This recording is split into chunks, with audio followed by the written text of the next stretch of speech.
Καλώς ήρθες στην Κεμολογία. Σήμερα ήταν η μεγάλη μέρα. Σήμερα είναι η ίδια μέρα που συναντιέμαι εδώ πέρα με τον Χρήστο Μιχαηλίδη για δεύτερο podcast. Χρήστο, καλώς ήρθες. Καλώς σας βρήκα ξανά. Έχω αρχίσει να σε συνηθίζω. Έγινε δεύτερη φορά. Δεύτερη φορά. Είδες από εκεί που μου γκρίνιαζες, μια χαρά. Πάμε δεύτερο σερί, μέσα σε λίγες μέρες, Δεν θα μπορούσα, δηλαδή η χαρά είναι διπλή, τριπλή, τετραπλή. Λοιπόν, η χαρά η πρώτη λοιπόν είναι πάλι δίπλα μου. Σήμερα είναι μεγάλη μέρα, έτσι. Σήμερα είναι μεγάλη μέρα. Ζήσαμε. Ναι. Είναι ένα τριήμερο βασικά, δεν είναι μέρα. Είναι τριήμερο που αϊπνίας, στεναχώριας, όλα αυτά. Να βγει το πρόγραμμα στην ώρα του, που δεν βγαίνει ποτέ. Αλλά είναι χρόνο ένα πολύ ιδιαίτερο τρίμερο και τέλειωσε αρκετά καλά, ελπίζω, για όλους. Πάντως βλέπω τώρα τις φάτσες μας, ας πούμε, και βλέπω ότι και οι δύο χαμογελάμε, έτσι, και είναι ειλικρινές χαμόγελα, τα ματάκια κλείνουνε. Οπότε κάπως έτσι θα το πάμε σήμερα, με αισιοδοξία για αυτό που ζήσαμε σήμερα. Λοιπόν, ξεκινάμε. Φύγαμε.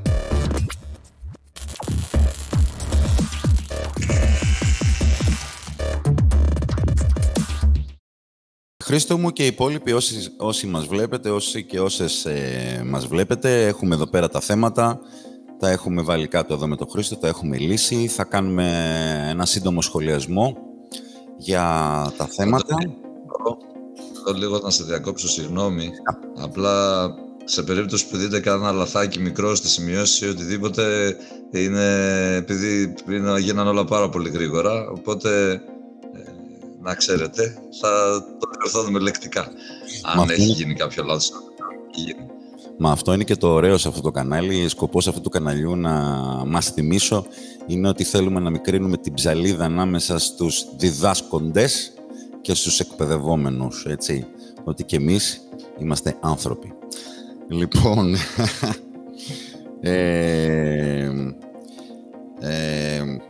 να ξεκινήσουμε κατευθείαν, να πάμε να κάνουμε έτσι μια γενική αποτίμηση ότι... Λοιπόν, ό,τι θέλεις. Ωραία. Ό,τι θέλεις.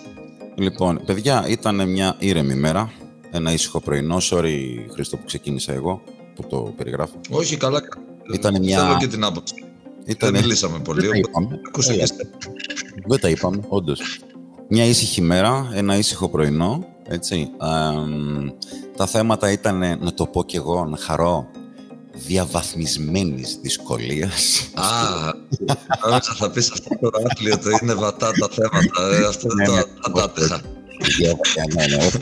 Τα βατά, το διαβαθμισμένης, έτσι κάτι με κάνει. Λοιπόν, παιδιά, δεν κοροϊδεύουμε, απλά εμείς είμαστε σε μια έτσι διάθεση λίγο πιο διαφορετική, ας πούμε, σήμερα. Με όλο το σεβασμό και τον κόπο των παιδιών και των γονιών προφανώς. Λοιπόν, έχω πάρει από έναν συνάδελφο από το Χημεία και Εκπαίδευση, ήθελα να το πω αυτό, τα ποσοστά, δηλαδή μια που έρχονται και εκλογές, ας πούμε. Λοιπόν, πάω πολύ εντάχει. Η οργανική έπιασε τις 23 μονάδες από τις 100, η ιοντική έπιασε τις 18 μονάδες, Βασιλιάς Παλικόρων, είδα το κεφαλαίακι σου, Χρήστο. Για την οργανική μιλάω. Ναι, πάλι η ηλεκτρονιακή δομή 15 μονάδες, περιοδικός πίνακας και ατομική δομή. Χημική κινητική 13 μονάδες. Να και η ασκησούλα, το Γ3, εσύ δεν μας την περιγράψεις, το ξέρεις. Η ισορροπία, δεν είχαμε ασκήσεις αυτή τη φορά, παιδιά. Ναι, φέτος τι έγινε, φέτος το παρατηρούσα. Τι έγινε φέτος, λέει. Το σκεφτόμουν. Δεν χωρούσε, αλλά εντούτοις έχουμε 12 μονάδες, έτσι, συγκεντρωμένες, γιατί είχαμε και τα multiple choices και το β' θέμα. Θερμοχημεία 6 μονάδες, διαμοριακές 6 μονάδες, καθαρότητα δείγματος, εδώ το βάζει κάποιος σαν ξεχωριστό, 5 μονάδες και οξυδοναγωγή, προφανώς εννοεί τη συμπλήρωση των συντελεστών, 2 μονάδες. Αυτή ήταν η κατανομή, έτσι, στα διάφορα κεφάλαια. Χρήστο μου, έναν πρώτο σχολιασμό. Εντάξει, τα θέματα δεν ήταν ιδιαίτερα δύσκολα. Ήταν αρκετούτσικα. Η αλήθεια είναι ότι και δεν τους φαινόταν.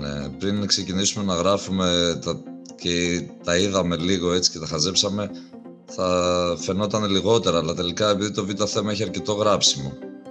Είναι κλασικά θέματα, απλά έχουν βάλει κομμάτια θεωρίας αρκετά μεγάλα, οπότε εντάξει, είχε δουλειά. Επίσης, κάτι άλλο που παρατήρησα είναι ότι οι μονάδες έτσι όπως δίνονταν, σε περίπτωση, για να μην στεναχωριούνται και κάποια παιδιά, σε περίπτωση που έχουν κάνει κάποιο λάθος, πιάνουν το κάθε ένα επιμέρους κομμάτι, πιάνει λίγες μονάδες και δεν συνδέεται ιδιαίτερα με τα επόμενα. Οπότε το κάθε λάθος δεν σας κοστίζει τόσο πολύ και ηρεμία. Γιατί, εμείς λέμε τώρα τα θέματα δεν ήταν ιδιαίτερα, αλλά γίνανε λάθη από όλα τα παιδιά. Εντάξει, μακάρι να μην έχουν γίνει, αλλά σίγουρα κάποια παιδιά για να μην στεναχωριούνται ότι τα θέματα τα πάνε. Δεν πήρε όλος ο κόσμος 100, έτσι, προφανώς. Έχουν γίνει λάθη, τα οποία όμως δεν κοστίζουν τόσο πολύ. Οπότε ψυχραιμία, ναι, και προχωράμε. Έχουμε και τη φυσική, έτσι. Αυτό που λέω στα παιδιά είναι 2 λέξεις κλειδιά, ότι είναι μαραθώνιος, νούμερο 1, και νούμερο 2, υπομονή. Είτε γράψατε καλά, είτε δεν γράψατε καλά σήμερα ή στα προηγούμενα, πρέπει να τελειώσουμε τη δουλειά. Δεν έχει τελειώσει σήμερα η διαδικασία. Έτσι είναι ακριβώς. Δηλαδή και κάποιοι μπορεί να μην θέλουν τώρα να δουν αυτό το βίντεο, να ασχοληθούν αργότερα. Δηλαδή σε κάποια παιδιά που... Σωστό. Αφού δώσουν φυσική. Ναι, σωστό. Γιατί τώρα εδώ πέρα κάνουμε τα θέματα. Οπότε όποιος δεν θέλει να δει τα θέματα, πας μην το δει το βίντεο, ας το δει την επόμενη εβδομάδα, ή άμα δεν θέλει, πας το χαζέψει λίγο σαν να ασκήσεις αργότερα. Δεν είναι ανάγκη να το κάνει σήμερα. Ναι. Τώρα το γάμα και το δέλτα θέμα, Αντώνη, δεν ήταν... εγώ δεν τρελάθηκα, να σου είμαι ειλικρινής. Δεν τρελάθηκα. Εγώ τρελάθηκα. Απλά μου άρεσε το δέντρο. Ναι, το ξέρω, το έχω καταλάβει από το πρωί. Μου άρεσε το δέντρο, μου άρεσε και το Δ1, Δ2. Εντάξει, τώρα αυτό με την καθαρότητα το έχουν ξαναβάλει, το έχουμε ξαναδεί. Γι' αυτό δεν τρελάθηκα με το τελείωμα, ας πούμε, της άσκησης. Το Δ3 δεν τρελάθηκα γιατί το είχαμε ξαναδεί. Ήταν ένα θέμα του 2020, το έχουν ξανακάνει σχεδόν το ίδιο. Απλά εκεί αντί για μονόδρομη αντίδραση πήγαιναν σε αμφίδρομη. Και γινόταν σχεδόν το ίδιο πράγμα. Ήταν με ένα δείγμα για άνθρακα, τι έλεγε το 20. Και μοιάζει πάρα πολύ η άσκηση στην εκκίνησή της τουλάχιστον. Σαν διατύπωση. Ναι. Εντάξει, ωραίο ήταν, αλλά δεν τρελάθηκα. Θα περίμενα κάτι πιο ωραίο. Εντάξει. Λοιπόν, πάμε σιγά σιγά στο ψητό που λένε. Δεν θα... Το πάμε μόνο κοπανιά. 0 διαλύματα εδώ πέρα. Εντάξει, Αντώνη, δεν έχουμε να πούμε και πάρα πολλά πράγματα. Νομίζω ήταν τρομερά ξεκάθαρο.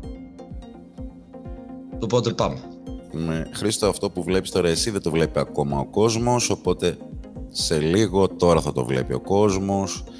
Ωραία. Τώρα αυτή τη στιγμή ο κόσμος βλέπει εμένα, εσένα, αλλά πρωταγωνιστής είναι η κόλλα μας. Λοιπόν, πάμε κατευθείαν στο πρώτο θέμα. Το πάμε και να αλλάξει, έτσι διαβάζω εγώ το πρώτο. Η υποστιβάδα 3D αποτελείται από, λοιπόν, απλά τα πράγματα εδώ πέρα. 3D υποστιβάδα, 5 ατομικά τροχιακά διαθέτει, έτσι. Το μαθηματικό κομμάτι είναι το 2L συν 1, δηλαδή δεν έχουμε να σχολιάσουμε κάτι από εδώ, επομένως Α2. Χρήστο. Έχει αποκατασταθεί η παρακάτω χημική ισορροπία. Αυξάνουμε τον όγκο του δοχείου υπό σταθερή θερμοκρασία. Θα ελαττωθεί η πίεση, αλλά όπως βλέπετε το ΔΝ των αερίων είναι ίσον με το 0. Άρα δεν υπάρχουν λίγα και πολλά μόλις όπως λέμε. Επομένως δεν μετατοπίζεται η θέση της χημικής ισορροπίας. Πολύ απλό. Θεωρώ ότι δεν έχουμε να προσθέσουμε κάτι. Ωραία. Και τα δύο λοιπόν καθαρά θέματα, έτσι. Λοιπόν, να τη οργανική, σκάει λοιπόν και στα multiple choices. Η οργανική ένωση οξικό οξύ, εθανικό οξύ δεν αντιδρά με.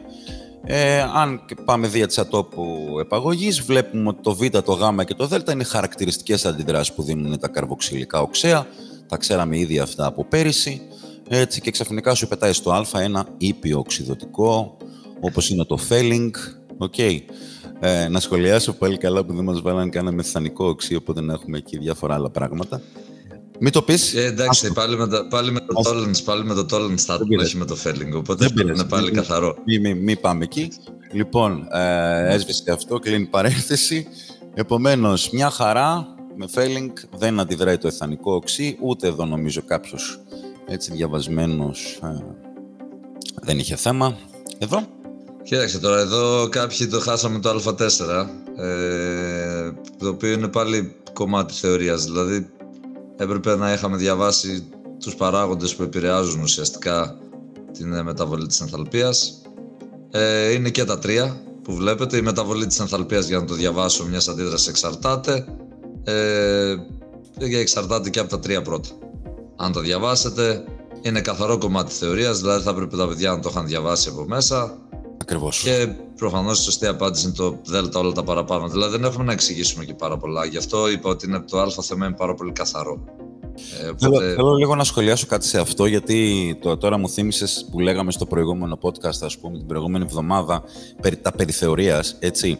Αυτό που έλεγα χθες στα παιδιά είναι το εξής. Αυτό, παιδιά, που η Εξεταστική Επιτροπή θεωρεί εύκολο, όσο και να σας φαίνεται περίεργο, γιατί είστε εσείς ετοιμοπόλεμοι και έχετε βάλει τις εξαρτήσεις σας να παίξετε μπάλα με την Μπαρτσελώνα, sorry για τους φίλους της Ρεάλ, θέλω να πω, ρε παιδί μου, μην κοιτάς. Λοιπόν, θέλω να πω ότι, παιδιά, θεωρία. Η Επιτροπή όταν λέει θα βάλω εύκολα, εννοεί θεωρία. Έτσι. Αυτό για το α4. Λοιπόν, το α5, το ψ τετράγωνο εκφράζει την πιθανότητα να βρεθεί το ηλεκτρόνιο σε ένα ορισμένο σημείο του χώρου γύρω από τον πυρήνα. Okay. Εντάξει, λίγο εγώ κοντοστάθηκα εδώ να σου πω την αλήθεια με το ψ τετράγωνο και με το ψ, την έννοια της συνάρτησης, αλλά λέω εντάξει, okay. Πιθανότητα έχω. Όχι, είναι μπλε γράμματα μέσα από το βιβλίο, είναι ακριβώς το ίδιο, οπότε δεν μπορείς να πεις κάτι. Ξέρεις τι με ξένησε εμένα το σημείο, έτσι, δηλαδή εγώ περιμένω να δω χώρο, ας πούμε, συγκεκριμένο, επιφάνεια, εκεί λίγο, τέτοια, αλλά το απέβαλα εγώ. Λέξη. Είναι αυτό που λέμε, ξέρεις, όταν, και για τους καλούς ισχύει αυτό, όταν είσαι πολύ καλά προετοιμασμένος μαθητής, το έλεγα στους πέρυσι, αυτό είναι ευλογή και κατάρα, έτσι. Γιατί καμιά φορά ξεχνάς την απλή λογική και λες μήπως εννοεί το ένα, μήπως εννοεί το άλλο. Έχουμε τέτοια κατάλοιπα οι δυνατοί μαθητές. Φύγαμε 2. Η λέξη δεν είναι κακή όμως, Αντώνη, δεν είναι κακή η λέξη. Cool. Πάμε το 2. Η Χημική Ένωση, το ρίοχο βυρίλιο έχει ευθύγραμμη διάταξη. Ναι, το βυρίλιο έχουμε πει ότι έχει υβριδισμό SP. 180 μοίρες στα υβρίδια του βυριλίου, επομένως θα είναι ευθύγραμμη διάταξη. Εδώ μας βοηθούσε σε περίπτωση που δεν θυμόσασταν απ' έξω ότι το βυρίλιο έχει SP. Σας έδινε τον ατομικό αριθμό, οπότε θα μπορούσατε να κάνετε αρχικά τη θεμελιώδη κατάστασή του, δηλαδή ένα S2, 2S2, και στη συνέχεια την προωθημένη κατάσταση που παίρνει, και να βρείτε μόνοι σας τον υβριδισμό. Αρκεί να θυμόμασταν βέβαια τις γωνίες, έτσι, δηλαδή το SP υβριδισμός έχει 180 μοίρες γωνία, οπότε είναι ευθύγραμμη διάταξη όπως λέγαμε και είναι σωστό το δεύτερο. Πολύ σωστά. Λοιπόν, στο 3. Ναι, μην το πάμε έτσι. Στην κατάσταση χημικής ισορροπίας, οι ταχύτητες των δύο αντιδράσεων που εκφράζουν δύο αντίθετες κατευθύνσεις έχουν μηδενιστεί. Αυτό, παιδιά, είναι ο ορισμός της έννοιας της δυναμικής ισορροπίας. Έτσι δεν το συζητάμε. V1 ίσον V2, διαφορετικό του μηδενός. Προφανώς είναι λαθάρα αυτό. Όπως είναι και το επόμενο λαθάρα, η πρότυπη ενθαλπία εξουδετερώσης είναι πάντοτε θετική, όχι είναι πάντοτε αρνητική. Έχουμε πει ότι όλες οι εξουδετερώσεις είναι εξώθερμες αντιδράσεις, οπότε δεν έχουμε να πούμε και πολλά πράγματα επίσης. Ωραία. Εντάξει, και το 5, τα κατώτερα μέλη, να λοιπόν πώς κάει μύτη εδώ, ο δεσμός υδρογόνου, διαμοριακά. Στα κατώτερα μέλη των αλκοόλων διαλύονται εύκολα στο νερό, τα όμοια διαλύουν όμοια, έτσι. Είχα μια μαθήτρια που το χάσε, αλλά δεν κατάλαβα γιατί. Τέλος πάντων. Αυτό, ναι, η οποία έχει γράψει μάλλον 96, ας πούμε, και είναι λίγο, δεν κατάλαβα γιατί. Καμιά φορά εσύ... Είναι αυτό που λέμε, είναι αυτό που λέμε, ότι όταν είσαι υποποίηση, τα είπαμε και στο προηγούμενο podcast, ότι κάνουμε λάθη. Απλά αυτό που έλεγα στα παιδιά σήμερα είναι ότι τώρα, ας πούμε, αυτό πιάνει 1%, οπότε ψυχραιμία. Οκ, εντάξει, έγινε. Πάμε παρακάτω, δεν μπορούμε. Ισχύει, δεν κλαίμε πάνω του. Εντάξει, κακιά στιγμή, όλοι μας έχουν. Εννοείται. Λοιπόν, τώρα εγώ κάνω τα δικά μου τα γράμματα. Sorry, παιδιά, αυτά τα έκανα το πρωί έτσι βιαστικώς. Θα δείτε σε λίγο τις γραμματάρες του Χρήστου μας. Λοιπόν, θέλω να πω κάτι εδώ. Επειδή το ανέβασα, ας πούμε, και το μεσημέρι αυτό στο κανάλι. Παιδιά, δεν ζητάει στιβάδες. Okay. Εγώ παρασύρθη εδώ πέρα και έκανα για το Χ και τις στιβάδες. Okay. Λοιπόν, το πρώτο είναι αρκετά απλό. Έτσι. Επιτρέπεις να κάνω μια μικρή συζήτηση. Επειδή τα θέματα Β1 έως Β4 είναι θέματα θεωρητικά, εμείς πούμε πράγματα, θα πούμε κάποια πράγματα, ο Αντώνης μπορεί να το γράφει διαφορετικά, ο Χρήστος διαφορετικά, ο οποιοσδήποτε διαφορετικά. Το θέμα είναι να κρατήσουμε το νόημα της διαδικασίας, γιατί μην κοιτάτε αυτό που δίνουμε σαν προτινόμενη λύση. Δηλαδή τώρα άμα δείτε του Αντώνη τις λύσεις στον πίνακα που γράφει εδώ και τις δικές μου που έχω στα χαρτιά μου δίπλα, έχουν αρκετές διαφορές. Το νόημα είναι το ίδιο και απλά πρέπει να μιλάμε σωστά χημικά. Να το τονίσουμε αυτό, είναι πολύ θεωρητικά και τα 4 και αυτό σημαίνει ότι μπορείτε να είστε λίγο πιο δεξιά που λέω και εγώ, λίγο πιο αριστερά, λίγο πιο διαφορετικές προτάσεις, να είναι λίγο διαφορετικές οι απαντήσεις σας και να είναι μια χαρά. Οπότε μην ακούσετε τώρα εμάς και νομίζετε ότι πρέπει να κάνουμε διαρροπάλου αυτό το πράγμα, πρέπει να γραφτεί. Ούτε καν. Να το τονίσω αυτό γιατί είναι και τα 4 πολύ θεωρητικά, δεν έχουν καθόλου άσκηση μέσα. Καθόλου. Χριστό, να σου πω κάτι όμως, και αυτή είναι και η γοητεία της χημείας, έτσι. Δηλαδή, οποιαδήποτε απάντηση τεκμηριωμένη. Νομίζω ότι είναι θέμα ευστοχίας το θέμα Β, παρά και έχει αυτή την ποικιλοχρωμία. Άλλος θα το πει έτσι, άλλος θα το πει αλλιώς. Ωραία. Να ξεκινήσω εγώ, γιατί εσύ αγαπάς πολύ το Β2, το έχω καταλάβει από το πρωί, για να το πεις εσύ. Να ξεκινήσεις απλά. Να ξεκινήσεις, θα το πάρεις όλο το θέμα το Β1, απλά εμένα τώρα αυτή τη στιγμή τα γένια μου είναι λίγο πιο μικρά από τα δικά σου. Αρχίζουν και ευλογούνται, ας πούμε, γιατί είναι τον Απρίλιο αυτό το θέμα που τους είχα βάλει. Sorry. Για το Β1 λες? Ναι, είμαι πολύ χαρούμενος για κάτι τέτοιο όταν συμβαίνουν. Sorry που το έκανα αυτό τώρα, δεν θα έπρεπε να φλεξάρω. Λοιπόν, πάρ' το όλο. Άσε να φλεξάρουμε και λίγο, ρε. Λοιπόν, τώρα, Χ και Ψ. 18 ατομικός αριθμός, 19 ατομικός αριθμός. Οι κατανομές είναι πάρα πολύ εύκολες. Είναι δύο στοιχεία τα οποία δεν είναι καν του ντε τομέα, που είναι τα λίγο πιο επικίνδυνα. Είναι πολύ ξεκάθαρο, είναι πολύ απλοϊκό. 1S2, 2S2, 2P6, 3S2, 3P6 το Χ. Προφανώς βρίσκεται στον P τομέα, γιατί το τελευταίο ηλεκτρόνιο μπήκε σε P υποστιβάδα. Είμαστε στην τρίτη περίοδο, γιατί χρησιμοποιούνται για την κατανομή των ηλεκτρονίων 3 στιβάδες. Και στη 18η ομάδα προφανώς είναι ευγενές αέριο, νομίζω φαίνεται από τη δομή. Για το Ψ, 1S2, 2S2, 2P6, 3S2, 3P6, 4S1. Τομέας S, τέταρτη περίοδος, πρώτη ομάδα. Εδώ να τονίσω ότι δεν ήθελε αιτιολόγηση, ήθελα απλά να πούμε σε ποιον τομέα, σε ποια περίοδο και σε ποια ομάδα. Το ότι τα είπα πριν εγώ, τα είπα απλά για λόγους γνώσεων, έτσι. Είναι αυτό ακριβώς που βλέπετε εδώ μπροστά που έχει γράψει ο Αντώνης. Τώρα, αυτά ήταν τα Α και Β, τα οποία δεν είναι και αρκετά καλές μονάδες. Στο παρακάτω σχήμα αποτυπώνεται η ενέργεια πρώτου ιοντισμού και μας δίνει ένα διάγραμμα ενέργειας πρώτου ιοντισμού με τον ατομικό αριθμό. Οι ατομικοί αριθμοί σίγμα 1, σίγμα 2, σίγμα 3, σίγμα 4 μπορεί να είναι, και η σωστή απάντηση είναι το 2, 16, 17, 18 και 19. Γιατί συμβαίνει αυτό? Η ενέργεια πρώτου ιοντισμού αυξάνεται από αριστερά προς τα δεξιά κατά μήκος μιας περίοδου και σε μια ομάδα από κάτω προς τα επάνω. Επομένως, το σίγμα 3 που εμφανίζει την μέγιστη ενέργεια πρώτου ιοντισμού θα πρέπει να είναι το ευγενές αέριο, δηλαδή το 18. Και εγώ προσωπικά στις προτινόμενες λύσεις έγραψα και ότι το σίγμα 4 έχει πολύ χαμηλότερη ενέργεια πρώτου ιοντισμού, γιατί θα είναι το αλκάλιο της επόμενης περίοδου. Για να τονίσω λίγο περισσότερο τη διαδικασία. Τώρα δεν θυμάμαι αν το έχεις γράψει, ωραία. Τέλεια, γιατί δεν το διάβασα. Αυτό. Να επιλέξετε, λέει, τη σωστή απάντηση, να αιτιολογήσετε την επιλογή σας Νομίζω ότι αυτά που είπα αρκούν. Ξαναλέω, η σειρά, ο τρόπος μπορεί να είναι λίγο διαφορετικός. Μια χαρά, αρκεί να γράψετε πάνω κάτω αυτό το κομμάτι. Δεν ξέρω αν έχεις να προσθέσεις κάτι που ξέχασα. Απολύτως τίποτα. Μια χαρά, δεν έχουμε. Ξεκάθαρες 8 μονάδες θεωρώ. Λοιπόν, τώρα να ξεκινήσω για το Β2, το οποίο ξέρεις, το Β2 εδώ έχει κουβεντούλα λίγο. Έτσι, υπήρχε κόσμος που μπερδεύτηκε στο κομμάτι υγρασίας. Έτσι, λοιπόν, εγώ σας παραθέτω εδώ πέρα την απάντηση που έδωσα και στο κανάλι, ας πούμε, το μεσημεράκι. Λοιπόν, κάτσε να διαβάσουμε. Το χλωρύχο κοβάλτιο, το στερεό μπλε χρώματος, μεταβάλλει το χρώμα του από μπλε σε ροδόχρουν και βλέπουμε εδώ αυτό το ένυδρο, τέλος πάντων, χλωρύχο κοβάλτιο.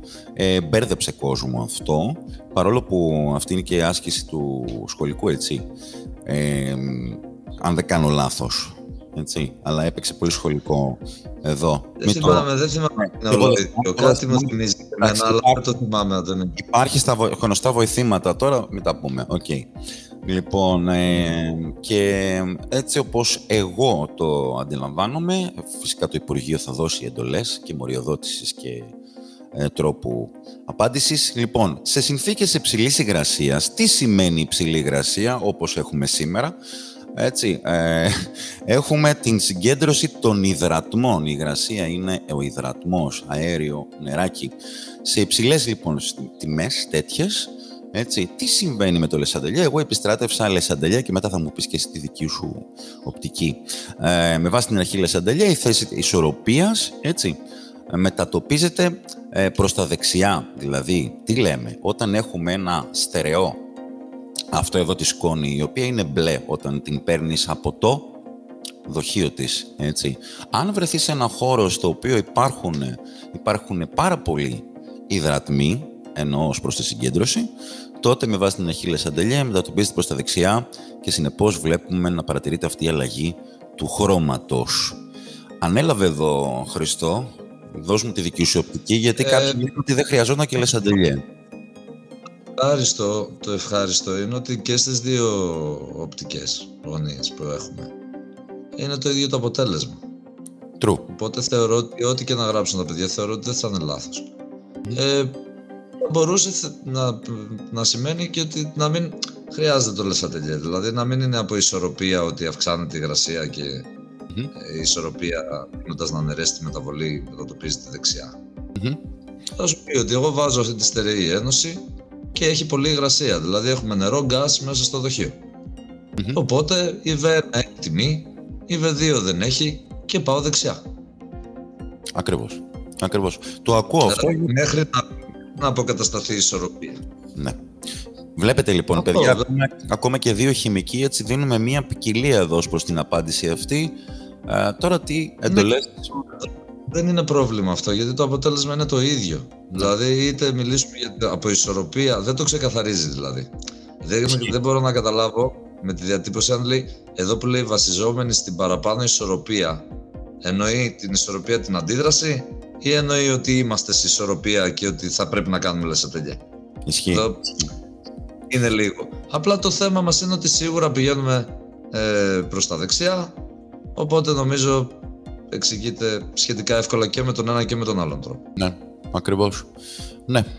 Και πάμε τώρα στο Β, με αύξηση θερμοκρασίας, το χρώμα του στερεού λέει γίνεται μπλε. Να εξηγήσετε αν η αντίδραση προς τα δεξιά είναι ενδόθερμη ή εξώθερμη. Εδώ πάλι επιστράτευσα εγώ την αρχή του Λεσαντελιέ, εδώ είναι πιο ξεκάθαρο, έτσι. Με αύξηση θερμοκρασίας, με βάση την αρχή Λεσαντελιέ, η θέση ισορροπίας μετατοπίζεται προς την κατεύθυνση. Τώρα ξεκινάω εγώ με τη θεωρία μου, έτσι. Προς την κατεύθυνση όπου απορροφάται Q, θερμότητα, δηλαδή προς την ενδόθερμη. Εφόσον το χρώμα γίνεται μπλε, λοιπόν, ευνοείται η αριστερή αντίδραση, δηλαδή ο σχηματισμός του στερεούχου χλωριούχου κοβαλτίου. Κατά συνέπεια, αφού διαπίστωσα ότι προς τα αριστερά είναι ενδόθερμη, απαντάω η κατακλείδα μου, ότι η δεξιά είναι εξώθερμη. Σ' ακούω. Ναι, εδώ δεν έχουμε να πούμε κάτι, εντάξει, είναι πολύ ξεκάθαρο. Ωραία. Λοιπόν, εντάξει, επιμένουν, έτσι. Ναι, τώρα και εδώ είναι πολύ ξεκάθαρα τα πράγματα. Και εγώ είχα δω κάποιους μαθητές μου που το ιδρύδιο του λιθίου δεν το σκέφτηκαν ότι είναι ιοντικό. Η αλήθεια είναι, να είμαστε ειλικρινείς. Ναι. Τώρα, μας δίνει ένα πίνακα με 4 σημεία βρασμού, σημεία ζέσης όπως λέμε. Να εξηγήσετε την πολύ μεγάλη τιμή του σημείου βρασμού του υδριδίου του λιθίου. Είναι η Οντική Ένωση. Έχουμε κρυσταλλικό πλέγμα.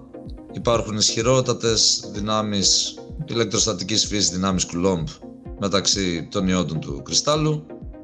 Επομένως, το σημείο ζέσεως είναι πάρα πολύ μεγαλύτερο από όλα τα υπόλοιπα.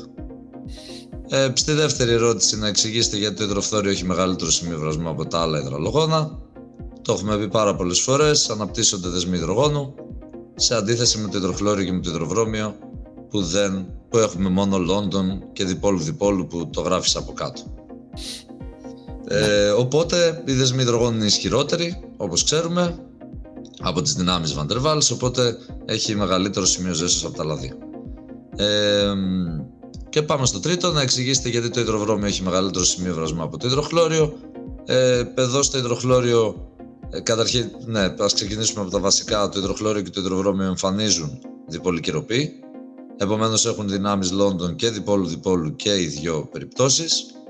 Οι διπόλου-διπόλου του υδροχλωρίου είναι λίγο ισχυρότερες, γιατί υπάρχει μεγαλύτερη διαφορά ηλεκτροαρνητικότητας μεταξύ υδρογόνου και χλωρίου σε σχέση με το υδρογόνο με το βρώμιο. Αλλά οι δυνάμεις Λόντον υπερισχύουν, γιατί υπάρχει πολύ μεγάλη διαφορά στο MR. Το MR του υδροχλωρίου είναι 36,5. Ευχαριστώ γιατί με βοήθησες κατευθείαν. Οπότε και το MR του υδροβρωμίου είναι 81. Οπότε οι δυνάμεις Λόντον είναι στο υδροβρώμιο πολύ ισχυρότερες και θα εμφανίζεται μεγαλύτερο σημείο ζέσεως στο υδροβρώμιο σε σχέση με το υδροχλώριο. Χρήστο, να πω κάτι εδώ. Γιατί ξέρεις, διαβάζω και από το μεσημέρι διάφορα σχόλια συναδέλφων εκπαιδευτικών από το Χημεία και Εκπαίδευση και δεν θα διαφωνήσω. Υπόθηκε ότι ακόμα και κάποιος μαθητής εδώ πέρα δεν αναφερόταν για τις διπόλου-διπόλου, ενώ θα μπορούσε αυτή η τεράστια διαφορά στο MR να αρκεί ως επιχείρημα ότι η Λόντον είναι πιο... Κατάλαβες, δηλαδή μην τρομάξουμε τα παιδιά, γιατί εγώ εδώ νιώθω ότι ήμουνα over-analytical σε αυτό που έπαιξα με τις διπόλου-διπόλου. Αντώνη, νομίζω ότι είναι πολύ ξεκάθαρο το θέμα και δεν νομίζω ότι, επειδή αν παρατηρήσεις όλα αυτά πιάνουν από 2%, θεωρώ ότι και αν είναι γράψουν λίγα πράγματα τα σωστά, θα πάρουν τις μονάδες εύκολα. Μπράβο, οκ. Για να ηρεμήσουν τα παιδιά, γιατί κάποιοι θα πούν τι λέει τώρα αυτός με τη διαφορά ηλεκτρονικότητας. Παιδιά, το λέμε κι εμείς. Συμφωνώ, ίσως να μην χρειάζεται κιόλας. Ναι. Επιτέλους. Το περιμένουμε, δηλαδή κάθε χρονιά. Maxwell Boltzmann. Τι να πω τώρα εδώ. Έτσι. Σειρά μου είναι. Για να πιάσεις εσύ την αγάπη στο δέντρο. Λοιπόν, Πάρα. Λοιπόν, το διάγραμμα Maxwell Boltzmann, εδώ παιδιά, ξεκίνησα εγώ έκθεση έκφραση, σας ξαναλέω έτσι, μπορείς να την γλιτώσεις και λίγο πιο λακωνικά εδώ πέρα. Λοιπόν, με την αύξηση της θερμοκρασίας έχουμε αύξηση της μέσης κινητικής ενέργειας θεωρίτσα των μορίων, με συνέπεια την αύξηση, προσοχή εδώ, του ποσοστού των αποτελεσματικών συγκρούσεων. Αυτό κάνει η θερμοκρασία. Κατά συνέπεια, στο παραπάνω διάγραμμα, κατανομή Maxwell Boltzmann, σε υψηλότερη θερμοκρασία, περισσότερα μόρια έχουν κινητική ενέργεια υψηλότερη της ενέργειας ενεργοποίησης και άρα συγκρούονται αποτελεσματικά. Αυτό παρατηρείται στην ταφένα. Εγώ νομίζω ότι, Αντώνη, συγγνώμη που σε διακόπτω, αλλά αυτό που διάβασε τελευταίο νομίζω ότι είναι το πιο σημαντικό από όλα. Ναι. Δηλαδή πιστεύω ότι αν γραφτεί αυτό θα είμαστε μια χαρά. Ακριβώς. Και εδώ θα μπορούσε κάποιος να πει, έχουμε μετατόπιση της καμπύλης, έτσι. Τώρα δίνουμε και πάλι... Ναι, μπορούμε να βάλουμε. Λέω ότι όμως σε όλη αυτή την παράγραφο που έχεις γράψει υπάρχει ένα σημείο το οποίο είναι πάρα πολύ σημαντικό, που αν γραφτεί και λίγο κάνετε ωραία εισαγωγή και ωραίο επίλογο, πιστεύω ότι θα πάρετε και τις μονάδες. Πάντως να πω κάτι για το ποσοστό. Τέλειωσε το και το συζητάμε και περαιτέρω. Απλά συμφωνώ, οι μαθητές κρατάνε αυτό, έτσι. Αλλά, παιδιά, δεν είναι τυχαίο που από τους 6 παράγοντες που επιδρούν στην ταχύτητα, η λέξη αύξηση του ποσοστού δεν την ακούμε συχνά. Οπότε αυτή η έννοια του ποσοστού, γι' αυτό το εισήγαγα εγώ στην αρχή. Δική μου προβολή τώρα είναι αυτό, έτσι, μην τρομάζουμε κόσμο. Αλλά ρε παιδιά, το ποσοστό, ορίζεται και ποσοστό στο Ευαδόν, στην επιφάνεια. Οκ. Το κλείνω εδώ. Αλλά let's keep it simple. Έχεις δίκιο. Η δεύτερη πρόταση είναι ουσιαστικά που λύνει το κομμάτι και αποδεικνύεται ότι η τάφ1 είναι υψηλότερη. Ωραία, εδώ ας πούμε, π.χ. εγώ στην εκκίνηση δεν έγραψα με την αύξηση της θερμοκρασίας, γιατί αν παρατηρήσεις η τάφ1 είναι αυτή που είναι η μεγαλύτερη. Οπότε το απέφυγα. Γι' αυτό λέω ότι ο καθένας μπορεί να βάλει τη δικιά του πινελιά, αρκεί να είναι σωστά δομημένο. Έτσι. Και να πάρουμε τις μονάδες όμορφα. Έτσι ακριβώς. Εντάξει, δηλαδή αν μιλήσουμε όμορφα και ο εξεταστής θα το καταλάβει και αν βγάλουμε έναν ωραίο επίλογο, δηλαδή όταν έχεις αυτόν τον επίλογο στη δικιά σου την πρόταση, ποιος μπορεί να σου πει ότι είναι λάθος ή ότι είναι οτιδήποτε? Δεν μπορεί να το κάνει αυτό.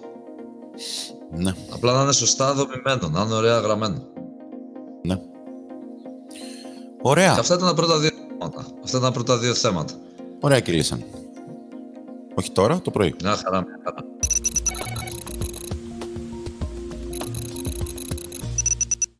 Συνεχίζουμε το podcast με το γάμα θέμα των Πανελληνίων. Λοιπόν, Χρήστο, αναλαμβάνεις, είναι το θέμα που αγαπάς. Ωραία, ναι, είναι τα αγαπημένα. Πάμε λοιπόν. Εντάξει, ξεκινάμε με μια καρβονυλική ένωση, όπως λέμε, δηλαδή μια αλδεΐδη ή μια κετόνη, κάνει υδρογόνωση. Εδώ να τονίσουμε ότι βοηθούσε πάρα πολύ το να κρατάμε τους άνθρακες, δηλαδή νίνη, τόνος κτλ. Ακριβώς. Το διάγραμμα, το δέντρο αυτό δεν ήταν υψηλής δυσκολίας, οπότε πάμε λίγο να το δούμε. Ξεκινάμε λοιπόν με την αλδεΐδη την κετόνη, κάνουμε την υδρογόνωση με νικέλιο. Θα πάρουμε μια αλκοόλη. Στη συνέχεια θα βάλουμε το θειόνυλο χλωρίδιο, το σοχλου 2 που λέμε συντομογραφικά, έτσι λίγο για να τελειώνουμε. Θα πάρουμε ένα αλκυλοχλωρίδιο, το αρχλώριο, όπως γράφεις εδώ με τα ροζ γραμματάκια. Στη συνέχεια θα δημιουργήσουμε το αντιδραστήριο γκρινιάρ, το οποίο όμως γκρινιάρ έχει νη άνθρακες και η ένωση που έβαλε ήταν στο αντιδραστήριο γκρινιάρ την ένωση Α. Οπότε λοιπόν στο ενδιάμεσο προϊόν δεν θα έχουμε νη συνητόνος που είναι το δύσκολο γκρινιάρ, όπως λέμε. Θα έχουμε 2 νη άνθρακες στο ενδιάμεσο προϊόν. Επομένως εδώ τώρα τα πράγματα απλοποιούνται αρκετά. Βάζει το νερό, δημιουργούμε στην ένωση, η ένωση ε είναι μια αλκοόλη και στη συνέχεια φτάνουμε στο σημείο κλειδί της διαδικασίας. Στο δεξί μας λοιπόν χέρι, όπως το κοιτάζουμε, βλέπουμε βρώμιο και υδροξίδιο του κάλιου. Οπότε εδώ τώρα έπρεπε να καταλάβουμε ότι η αντίδραση αυτή είναι η αλογονοφρενική αντίδραση. Και συγκεκριμένα θα έπρεπε να προσέξουμε ότι εντάξει, δεν το έχουν κάνει ποτέ. Το έχουν κάνει βέβαια 3-4 φορές και στο παρελθόν δεν βάλανε ιόδιο για πρώτη φορά. Ακριβώς. Εντάξει, όχι πρώτη φορά, τέλος πάντων ξαναλέω, το έχουν βάλει 3-4, αλλά σπάνια. Εδώ, αν καταλαβαίναμε ότι είναι η αλογονοφρενική, σκεφτόμασταν ότι η αλκοόλη που κάνει την αλογονοφρενική αντίδραση είναι ή η εθανόλη, αν αναφερόμαστε σε μια πρωτοταγή αλκοόλη, ή θα είναι μια αλκοόλη με το υδροξίδιο, τη χαρακτηριστική ομάδα στο δεύτερο άνθρακα, σε περίπτωση που είναι δευτεροταγής. Εδώ όμως δεν μέναμε για πάρα πολλή ώρα με το ερωτηματικό, γιατί αν παρατηρήσουμε στην αριστερή πλευρά, μας λέει ότι αυτή η αλκοόλη ε, όταν οξυδωθεί, μας δίνει τη θήτα. Η θήτα μας δίνει το σήμα κατά τεθέν ότι αντιδράει με όξινο ανθρακικό νάτριο που το κάνουν μόνο τα καρβοξυλικά οξέα. Επομένως, το θήτα είναι καρβοξυλικό οξύ και η ένωση ε είναι μια πρωτοταγής αλκοόλη. Επομένως, καταλαβαίνουμε ότι η ε είναι η εθανόλη και από εδώ ήταν που ξετυλίγαμε το κουβάρι του δέντρου. Γιατί πολύ απλά το 2 νη είναι ίσον με το 2 και νη ίσον με το 1. Οπότε, όπως γράφεις σωστότατα εκεί δεξιά, έχουμε την ΙΤΑ τσο, λέμε την φορμαλδεΐδη μεθανάλη, το α, τη μεθανόλη στο β, το χλώρο μεθάνιο και ούτως ή το καθεξής. Δηλαδή από εκεί πέρα ήταν πάρα πολύ εύκολο το δέντρο, δεν ήταν κάτι. Τώρα θέλεις να τα διαβάσω όλα, να τα συζητήσουμε όλα πιο αναλυτικά ή να μείνουμε σε αυτό? Είμαστε ok. Πάντως, απλά να προσέξουμε λίγο την ένωση λάμδα και την ένωση μη. Αυτό. Να τονίσω για να μην υπάρχουν παρεξηγήσεις. Δεν μας πειράζει αν ο Αντώνης βάλει το βρωμοφόρμιο σαν λάμδα και ο Χρήστος το βάλει το βρωμοφόρμιο σαν μη. Δεν υπάρχει πρόβλημα πάνω σε αυτό. Οπότε, αν τα έχετε βάλει ανάποδα, κανένα πρόβλημα. Απλά να προσέξετε να βάλετε το μεθανικό κάλιο. Και αυτό ήταν λίγο επικίνδυνο, γιατί πολλά παιδιά, λόγω του ότι ξέρουν την αλογονθρεμική απ' έξω, βάζανε το ΙΤΑΚούνα, δηλαδή το μεθανικό νάτριο. Ακριβώς. Και εκεί προφανώς είναι λάθος. Ακριβώς. Πρέπει να βάλουμε το μεθανικό κάλιο συν το βρωμοφόρμιο, όπου δεν μας πειράζει, ξαναλέω, αν θα είναι το ένα το λάμδα ή θα είναι το μη. Αυτό. Όχι, δεν νομίζω εκεί να σταθεί η Επιτροπή, ούτε καν, δηλαδή δεν το κάνουμε καν θέμα αυτό. Έτσι. Το θέμα που κάνουμε, το είπες. Κάποιοι μαθητές, μαθήτριες δεν υποπτεύτηκαν ότι αυτό το αντιδραστήριο, βρώμιο και κοχ, είναι αλογονοφορμικής. Okay. Αυτό το feedback έχω πάρει. Κατά τα άλλα, το δέντρο είναι μια χαρά. Έτσι. Ωραία, ναι. Λοιπόν. Τώρα και στο Β έχουμε υποερώτημα. Ναι. Εδώ ένα μικρό ερωτηματικό. Εγώ στις λύσεις δεν θυμάμαι τώρα τι έγραψες ακριβώς. Αν το πατήσεις για το Β μετά. Εγώ το πατήσω αυτό, θα σου δείξω λίγο το δικό μου το κομμάτι. Έγραψε το feed δηλαδή, άρα εδώ. Ωραία. Να το αναλάβω. Πανέλαβε το, ναι, πολύ ευχαρίστως. Να το συζητήσουμε κιόλας μετά, γιατί εδώ υπάρχει ένα... Αυτό θέλω λίγο να σταθούμε σε αυτό το κομμάτι, γιατί ξέρεις τι, εγώ το συνδέω και με το περσινό Δ4, θα δεις που το πάω, αν και νομίζω εσύ το έχεις καταλάβει που το πάω. Λοιπόν, γιατί τα Grignard έχουμε μάθει να λέμε ότι χαλάνε, σε εισαγωγικά έτσι, χαλάνε με την υγρασία, γι' αυτό και χρησιμοποιούμε ξηρό, άνυδρο, απόλυτο εθέρα. Λοιπόν, αυτή είναι λοιπόν η αντίδραση που λαμβάνει η χώρα. Και γράφω εγώ εδώ πέρα στην εξήγησή μου ότι τα αντιδραστήρια Grignard είναι ιδιαίτερα ευαίσθητα στην υγρασία, αφού είναι εδώ στέκομαι εγώ, θέλω τη γνώμη σου, στην αιτιολόγησή μου. Η αιτιολόγησή μου, παιδιά, έγκυται στο ότι τα αντιδραστήρια Grignard, εδώ συνδέεται και το pH, όμορφα, είναι πανίσχυρες βάσεις Bronsted Lowry, πανίσχυροι δέκτες πρωτονίων.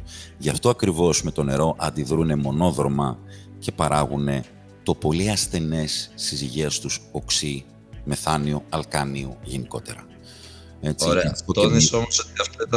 Τόνισε όμως ότι αυτό ήταν για διδακτικούς λόγους, για όποιον ακούει μαθητή μας στο podcast. Όχι για να είναι η απάντηση για το γραπτό. Θα δω τι θα πει το Υπουργείο σε αυτό. Έχεις τέτοια διαφωνία, δηλαδή πιστεύεις ότι θα το θέλουνε? Θα σου πω γιατί. Θα σου πω γιατί. Θα σου πω γιατί. Εντάξει, εδώ έχουμε μια διχογνωμία.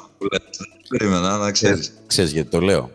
Το Δ4, το περσινό, που ήταν το μεθοξίδι του νατρίου, είχε την ίδια φιλοσοφία σαν θέμα. Ο μαθητής να το χειριστεί σαν ισχυρή βάση Bronsted Lowry για να πάει να εντοπίσει το pH. Okay. Βάζω αυτή την υπόνοια, έτσι, ότι ο θεματοθέτης μπορεί να ήθελε να το συσχετίσω με ισχύ. Έτσι. Μπορεί να κάνω λάθος. Μακάρι να κάνω λάθος για αυτούς που δεν το γράψαν. Εντάξει, εγώ να σου πω την αλήθεια, εγώ διαφωνώ και θα σου πω πού έγκυται αυτό. 1%. Αν δεις τις μονάδες, δίνει 1%. Ναι. Καταλαβαίνεις ότι παραπάει μετά. Ναι, οπότε δηλαδή, να το πάρει ο μαθητής ούτως ή άλλως, λες αυτό. Μπράβο. Δηλαδή, αν έδινε 4-5%, να το πληρωθούμε όλο αυτό που λες, ναι, δεν θα διαφωνήσω. Αλλά ίσως να ήταν πιο πονηρό ή οτιδήποτε. Αλλά έχω την αίσθηση. Ναι, δεν διαβάσαμε την ερώτηση. Εξηγήστε, λέει, τη χρήση του απόλυτου εθέρα για το σχηματισμό της ένωσης Δέλτα, γράφοντας την αντίστοιχη χημική εξίσωση. Ναι, έχεις δίκιο, μπρο. Και είναι 1%. Οπότε όλο αυτό, Αντώνη, νομίζω είναι υπερβολικό. Συμφωνώ. Υπερβολικό θα είναι επομένως όποιος δεν γράψει τα δικά μου να χάσει τη μια μονάδα. Συμφωνώ. Ναι. Αν έχουμε γράψει αυτό που γράφεις, και χωρίς το βελάκι εκεί που έχεις από το υδρογόνο, έτσι, να το ξαναλέμε. Το έχεις βάλει για τεχνικούς λόγους, δεν το βάζουμε. Okay. Αν γράψει αυτό, είμαστε 100% ότι θα πάρει το 1%. 100%. Ωραία. Μια χαρά. Να προχωρήσουμε λοιπόν. Λοιπόν, πάμε λίγο τώρα εδώ στο αγαπημένο μου. Πριν ανέβασα... Ναι. Το αγαπημένο σου το Β. Κάτσε, αποφάσισε. Θα σου πω τι εννοώ. Εγώ αυτή τη στιγμή, ας πούμε, δεν θα πρέπει να γελάνε τα μουστάκια μου, αλλά εγώ ζω κάποια fun facts που γίνανε την προηγούμενη μέρα. Και το πρώτο fun fact είναι αυτό. Εδώ. Έχουν δει οι δικοί μου μαθητές το podcast μας, αδερφέ μου, πριν μια εβδομάδα. Και μου λένε, εντάξει κύριε, δεν γουστάρατε όσμωση, Έχει αυτό έτσι το χουλιαμάς, ας πούμε, με πειράξανε, τι φάση, Άρα δεν έχεις να μας πεις τίποτα για την όσμωση. Λοιπόν, τους λέω, ακούστε καλά, Και εκείνη την ώρα, ρε παιδί μου, έτσι όπως με τσιγκλάνε, τους λέω, θέλετε να σας πω κάτι για όσμωση που με τσιγκλάει, αλήθεια τώρα? Ναι κύριε, τι. Ωραία, να σου πω κάτι. Ποια είναι η μόνη περίπτωση που η οσμομετρία γιατί χρησιμοποιείται, ρε? Γιατί τη βάζουμε στο σχολικό βιβλίο για τον υπολογισμό του μοριακού βάρους λόγω της ακρίβειάς της των πολυμερών? Ακούστε να δείτε. Η μόνη περίπτωση που η οσμωτική πίεση κατά τη διάρκεια μιας αντίδρασης πέφτει είναι ο πολυμερισμός. Κρατήστε το αυτό. Τώρα εγώ γελάω και εδώ το λίγο. Οπότε είχε πολύ πλάκα σήμερα στα τηλέφωνα. Λοιπόν, κατά τα άλλα όμως, να πούμε λίγο ότι είχε μια παγιδίτσα αυτό το κομμάτι, αυτό το θέμα. Δεν το συζητάμε τώρα για το α ερώτημα. Το α ερώτημα ήταν μια ωραία αντίδραση πολυμερισμού, έτσι. Να ρίξουμε κάτω τον υποκαταστάτη, το μεθύλιο, τον είπα υποκαταστάτη τώρα, καταλαβαίνετε γιατί, για να φανεί λοιπόν αυτός ο μηχανισμός προσθήκης, της πολυμερισμού ουσιαστικά. Όλα καλά, δεν νομίζω, Χρήστο, εδώ κάποιος να χάσει τη μία μονάδα, έτσι, χωρίς να... Όχι, εδώ εντάξει. Τώρα, όσον αφορά το β ερώτημα, που λέει να προσδιορίσετε τον αριθμό μορίων του μονομερούς, που με παραπέμπει σε θέμα β ηλικίου, αδερφέ. Έτσι. Κάποιοι είπαν να το δουλέψουν με μαρ. Αντώνη, δεν σε παραπέμπει, είναι β ηλικίου. Ναι. Και πήγανε με μαρ, αλλά δεν μας δίνανε τις σχετικές ατομικές μάζες, έτσι. Επομένως, εδώ πέρα δεν ξέρω, εδώ... Αν θα το δεχτούνε. Αυτό. Αστεράκι. Έτσι. Το έκανε ένας μαθητής μου έτσι ακριβώς με το ΕΜΑΡ. Ναι. Έχεις δίκιο. Και αστεράκι. Δεν ξέρω αν θα το δεχτούνε. Αυτό το είπα. Γιατί ξέρεις τι είπα ακριβώς. Μετά πάμε σε διαδικασίες αποστήθησης σχετικών ατομικών μαζών. Σαν να επικροτείται αυτό. Καταλαβαίνεις. Λογικά θα το δεχτούν. Το ακούω. Και αυτό το ακούω. Κάθε παραδεκτή επίλυση. Ναι.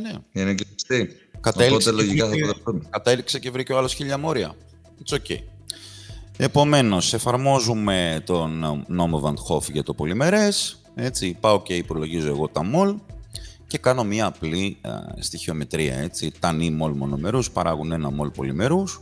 Κατά συνέπεια, τώρα που μου λέει πάνω ότι έχω ένα μολ προπενίου, έτσι, παρέχθησαν 0,001 και έτσι απλά βρίσκεται το νη. 3 μονάδες, Έτσι. 3 μονάδες. Και το τρίτο, εδώ, I need you.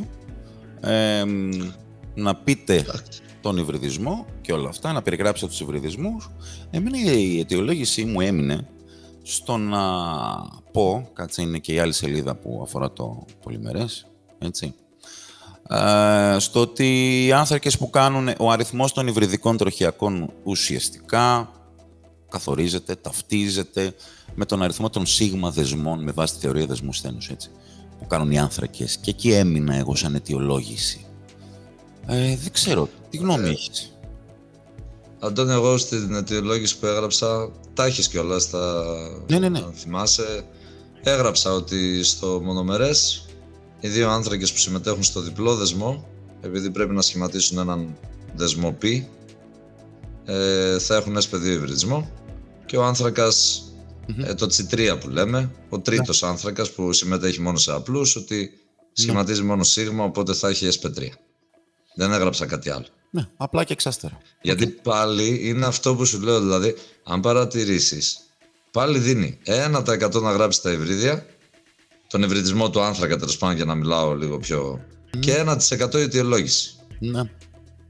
Γιατί να μπω πιο βαθιά, να εξηγήσω τι.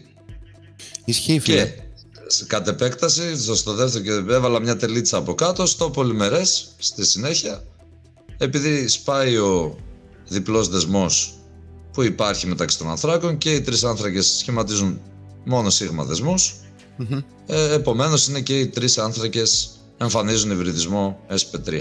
Ναι. Αυτό έγραψα. Δεν μπήκα πιο βαθιά να εξηγήσω πράγματα. Γιατί είναι 1%, δηλαδή. Ναι. Συμφωνώ. Τι να γράψω σε αυτό το πέρα το κομμάτι. Συμφωνώ. Επομένως, δηλαδή δεν έχουμε τον ατομικό αριθμό να ανοίξουμε, να βγάλουμε τα υβριδικά τροχιά, να κάνουμε να ράνουμε. Η αιτιολόγηση κανονική είναι εκείνο. Οπότε δεν μπορώ να κάτσω να το γράψω για 1% όλο αυτό. Οπότε πρέπει να είμαστε επιφανειακοί. Ισχύει. Επομένως, θολό είναι απλά το Β τώρα για τους λόγους που είπαμε, έτσι. Ωραία. Πάμε στο... Όχι, το Β ήταν αρκετά ξεκάθαρο, Τόνι. Δεν νομίζω ότι θα έχεις πρόβλημα και πιστεύω ότι αν το κάνουν και από το ΕΜΑΡ, τα παιδιά πιστεύω θα το δώσουν. Αυτό εννοούσα. Θα δούμε τις εντολές, τις οδηγίες μοριοδότησης. Λοιπόν, πάμε λοιπόν τα γραμματάκια του Χρήστου. Χρήστο, αναλαμβάνεις εδώ πέρα. Ωραία, πήγα σε μια άσκηση καθαρά χημική κινητική.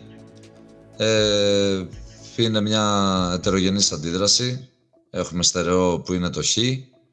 Το Ψ είναι αυτό που λέω στα παιδιά μου κάθε φορά, όποτε διαβάζουμε ξεκινάει μια άσκηση που με αυτόν τον τρόπο που μας δίνει μια κεντρική αντίδραση, τους φωνάζω. Δύο πράγματα θα προσέξουμε. Πρώτον, αν το βελάκι είναι μονό ή διπλό, εδώ είναι μονό. Άρα μιλάμε για μια ποσοτική παύλα μονόδρομη αντίδραση, πέστε το όπως θέλετε. Και να παρατηρούμε τη φυσική κατάσταση αυτών των αντιδρόντων και των προϊόντων. Εδώ παρατηρούμε ότι το Χ είναι στερεό, το Ψ είναι αέριο, καθώς επίσης και το Ω είναι αέριο. Και λέει, σε κενό δοχείο όγκου 2 λίτρων και στη θερμοκρασία θ βαθμό Κελσίου προστίθεται ποσότητα στερεής οργανικής ένωσης Χ και 0,6 μολ της Ψ. Οπότε πραγματοποιείται η απλή αντίδραση.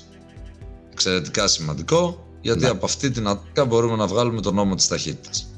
Το κρατάμε, θα επαναλάβω με την επίλυση το υπόλοιπο. Τη χρονική στιγμή ταφένα, η ποσότητα του ω στο δοχείο είναι 0,1 μολ. Τη χρονική στιγμή ταυ2 ολοκληρώνεται η χημική αντίδραση και το σύνολο των αερίων μορίων, εντάξει, αυτό αφορά το υποερώτημα Γ, οπότε ας το διαβάσουμε μετά. Λοιπόν, κάνουμε το πινακάκι μας.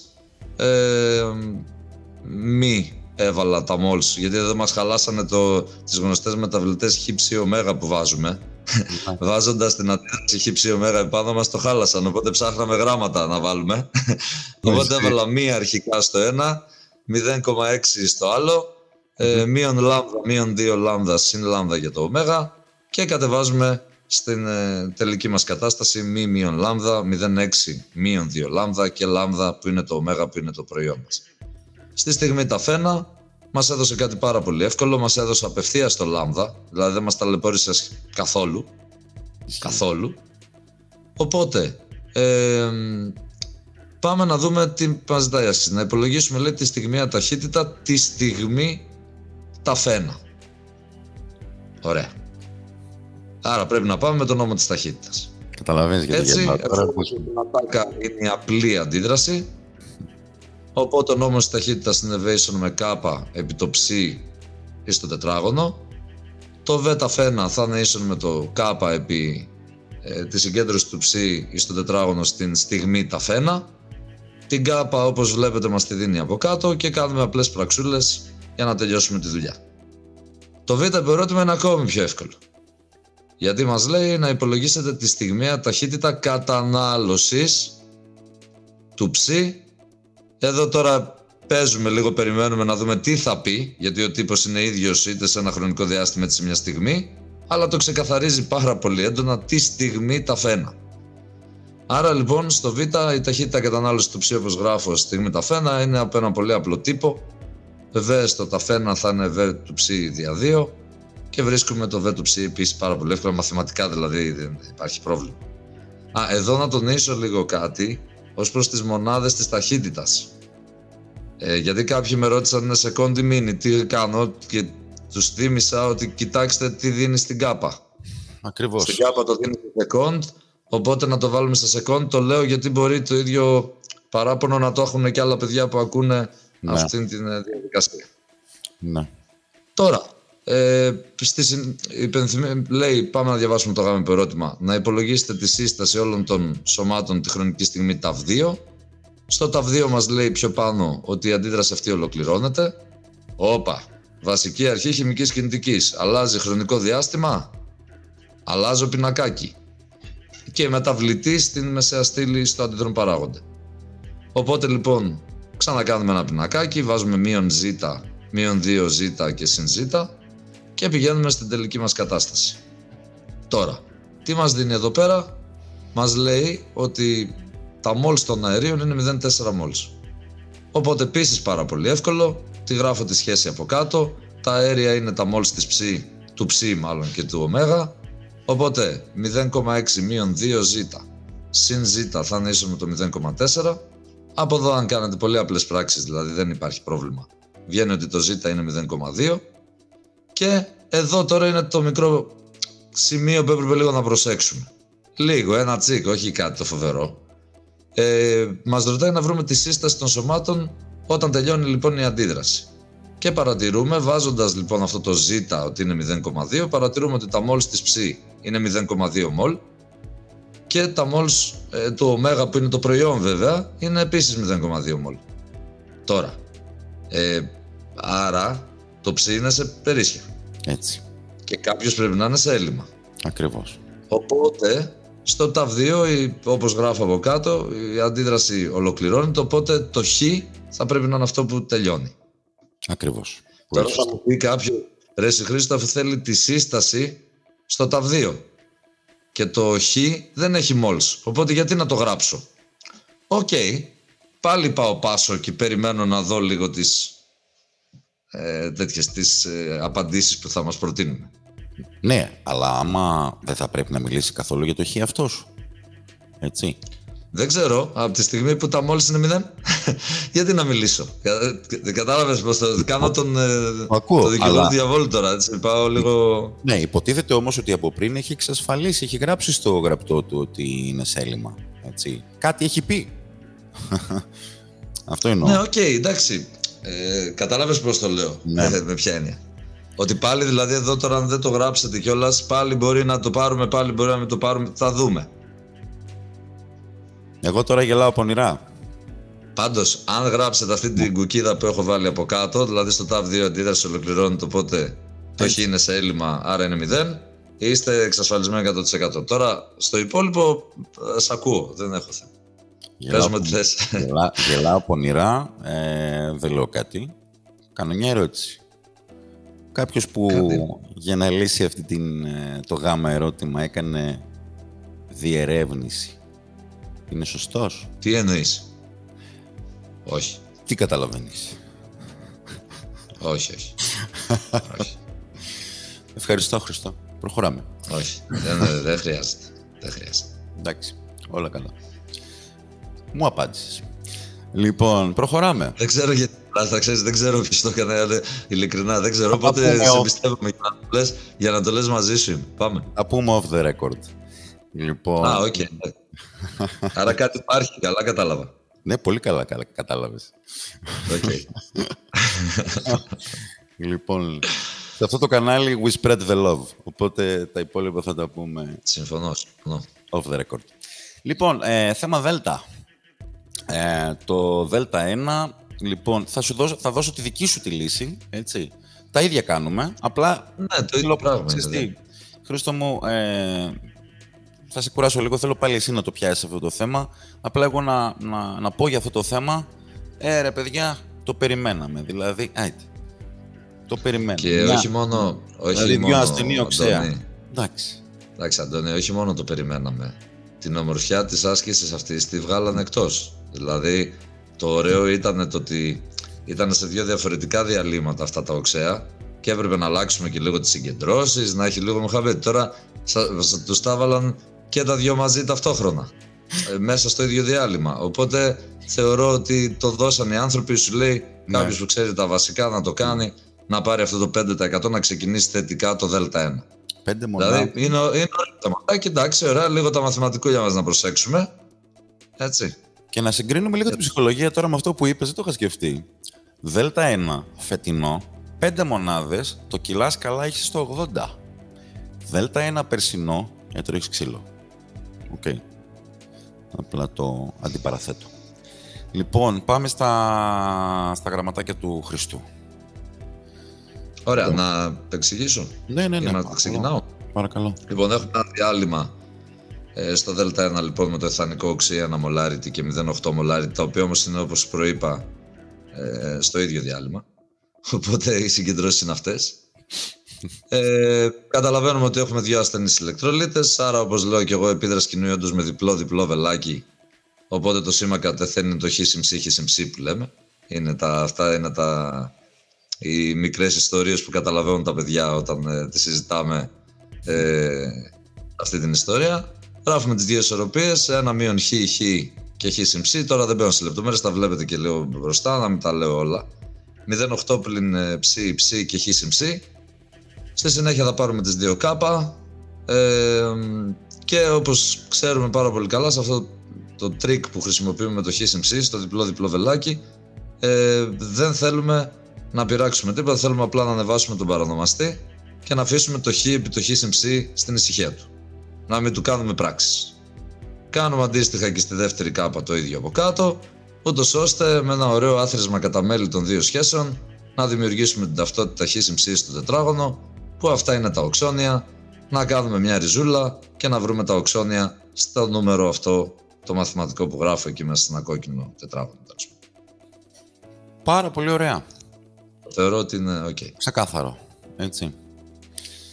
Λοιπόν, και πάμε σε ένα αγαπημένο κομμάτι, σε ένα αγαπημένο θέμα. Εδώ βλέπετε τα δικά μου τα γράμματα, τα οποία είναι τα βιαστικά.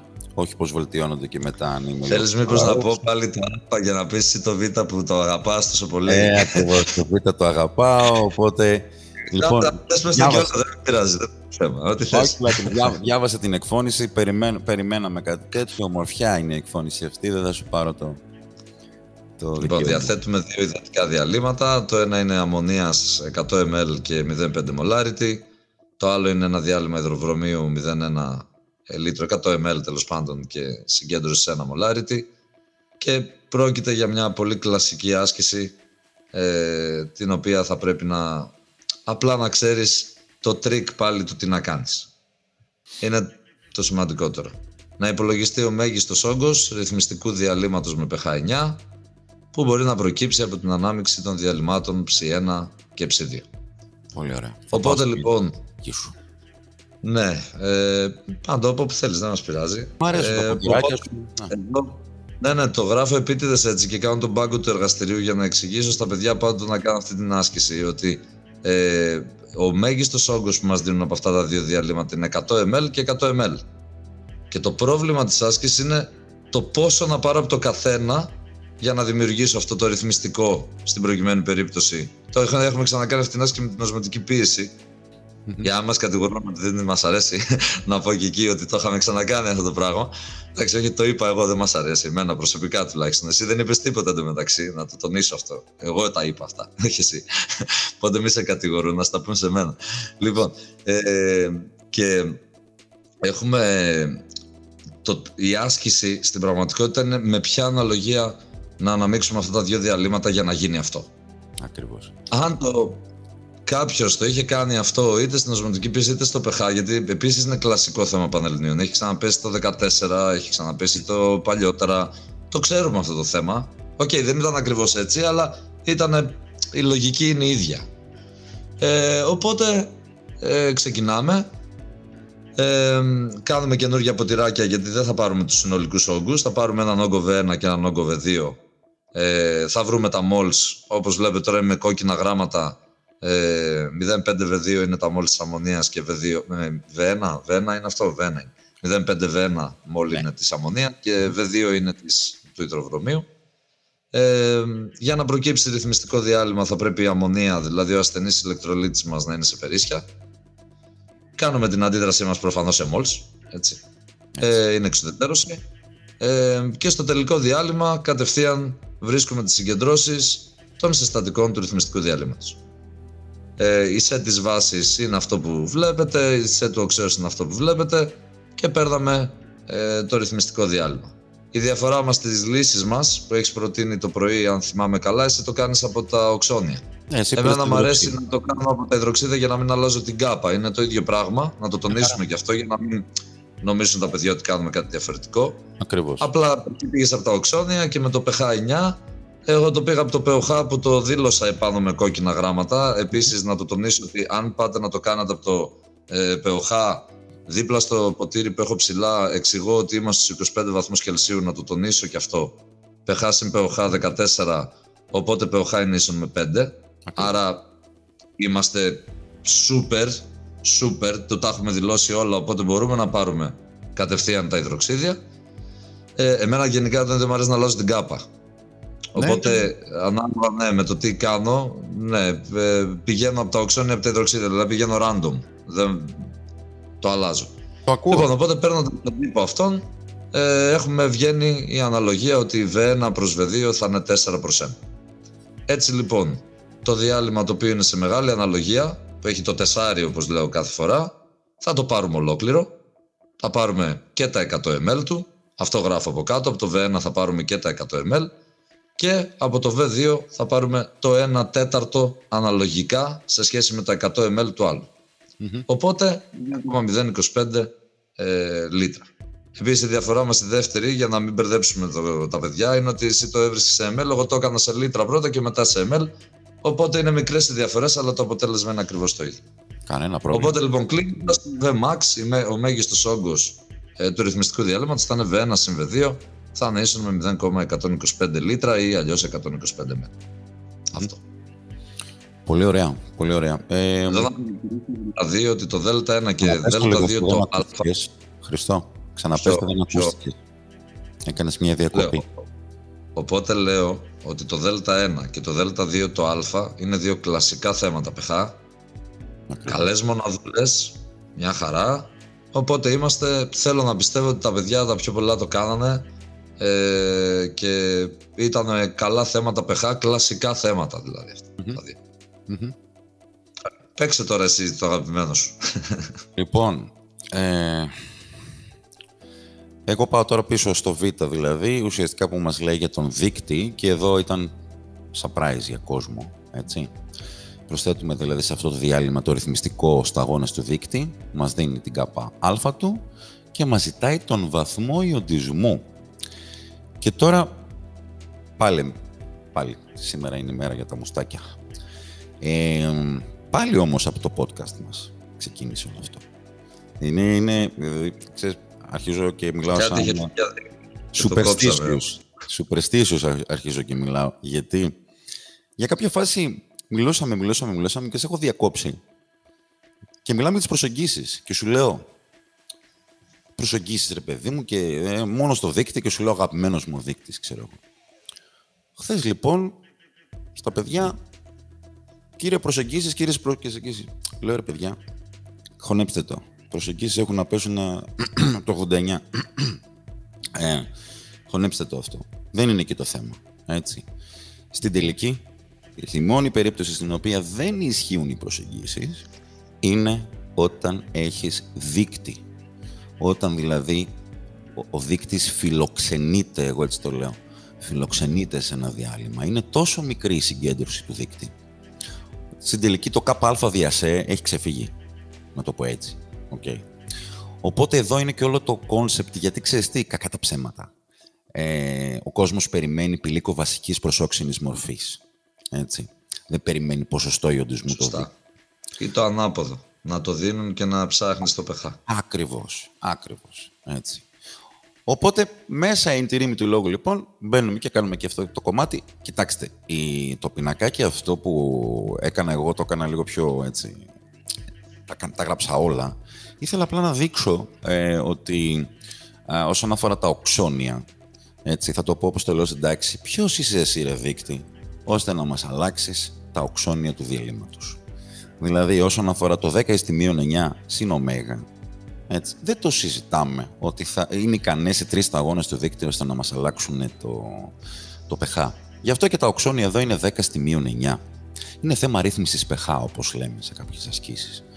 Τώρα όμως το σε τόνος μείον ωμέγα, προφανώς, έτσι, και δεν μπορεί να προσεγγιστεί. Λοιπόν, έχοντας πει αυτά, πάω στην σταθερά ιοντισμού του δείκτη, βρίσκω το πηλίκο της βασικής προσισόξενης μορφής και απλά εγώ εδώ, με βάση το πινακάκι μου που έχω χτίσει, απλά αντικαθιστώ αυτά εδώ. Δηλαδή, όποιος το κάνει αυτό, προφανώς μετά είναι πάρα πολύ εύκολο να δημιουργήσει το πηλίκο ωμέγα προς ε, έτσι, ωμέγα προς ε τόνος.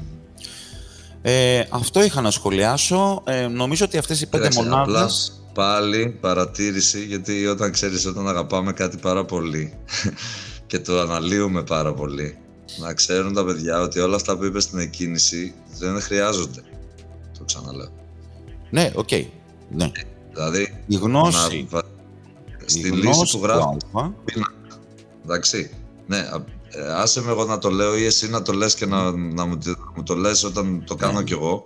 Ναι. Γιατί είναι σημαντικό, γιατί τώρα κάποιος που ακούει μπορεί να μετράει. Να σου λέει, το έγραψα, πόσο θα πάρω από εδώ, τι θα κάνω.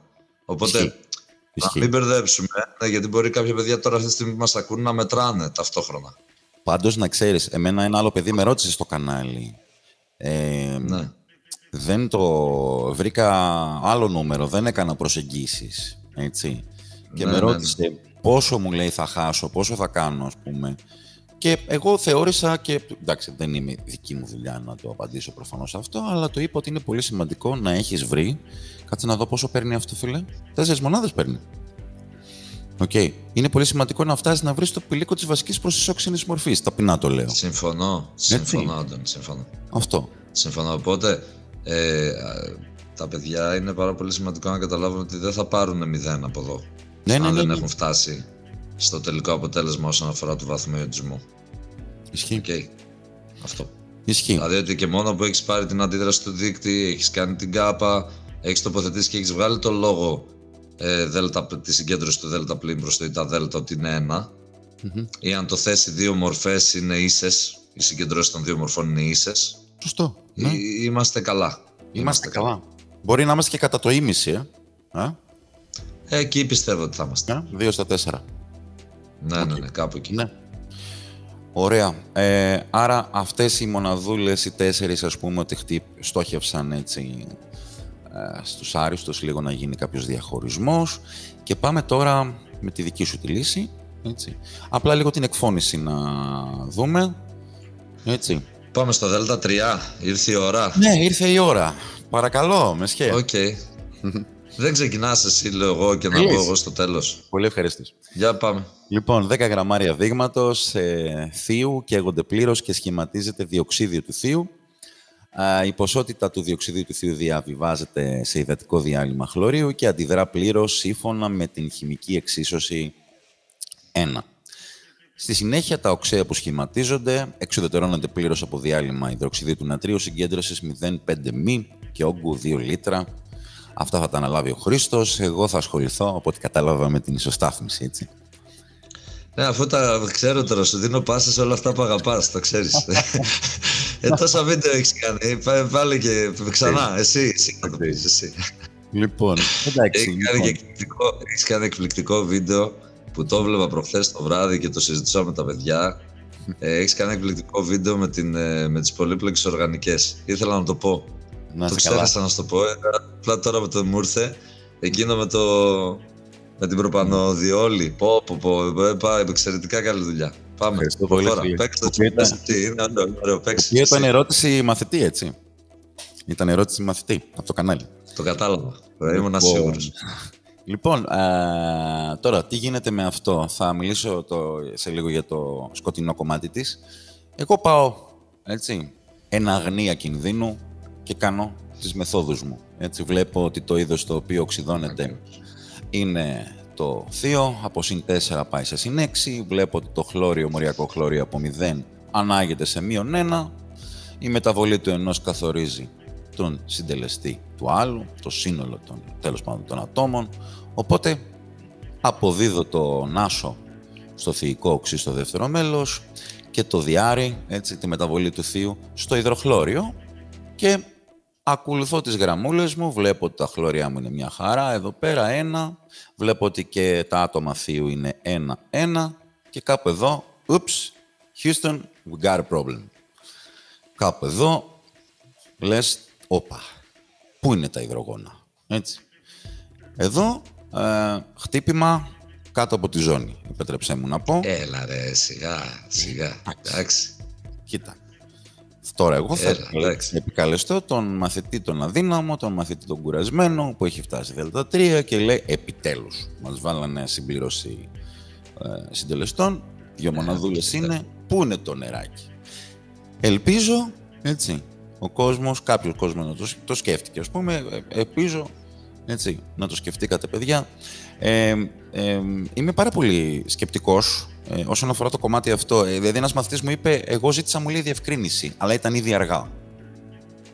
Ωραία, μετά το ρώτησα, του λέω, να σου πω, πουλάκι μου, το έβαλες στο νεράκι. Μου λέει, εγώ το έβαλα. Λέω, εντάξει, άμα το έβαλες. Λοιπόν, αυτό είναι λοιπόν. Επομένως, κάτω το κίτρινο, παιδιά, είναι η συμπληρωμένη αντίδραση. Είμαι πάρα πολύ περίεργος, Χρήστο, τι θα δώσει το Υπουργείο, αλλά προφανώς η πάνω αντίδραση χωρίς νερό είναι λανθασμένη. Έτσι. Αντωνή, δίνει 2 μονάδες στα 100. Δεν ξέρω, ίσως να δώσουν κάτι. Οκ. Αν έπιανε 1, θα σου έλεγα όχι. Δεν θα δώσω.